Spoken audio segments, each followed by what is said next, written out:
നരകത്തിൽ കിടക്കുന്ന ജീവൻ പോയി ദുരിതങ്ങളൊടുങ്ങി മനസ്സിൻ്റെ പരിപാകവും വന്നു ക്രമത്താലേ നരജാതിയിൽ വന്നു പിറന്നിട്ടു.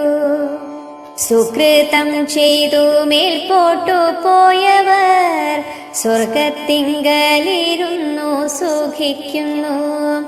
സുകൃതങ്ങളുമൊക്കെയൊടുങ്ങുമ്പോൾ പരിഭാഗവുമെള്ളോളമില്ലവർ പരിചോടങ്ങിരുന്നിട്ടു ഭൂമിയിൽ ജാതരായി ദുരിതം ചെയ്തു ചത്തവർ വന്നോരാ ദുരിതത്തിൻ ഫലമായി പിന്നെ പോയി നരകങ്ങളിൽ വീഴുന്നു.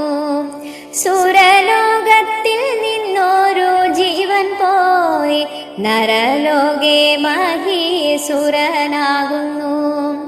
ചണ്ഡകർമ്മങ്ങൾ ചെയ്തവർ ചാകുമ്പോൾ ചണ്ഡാല കുലത്തിങ്കൽ പിറക്കുന്നു.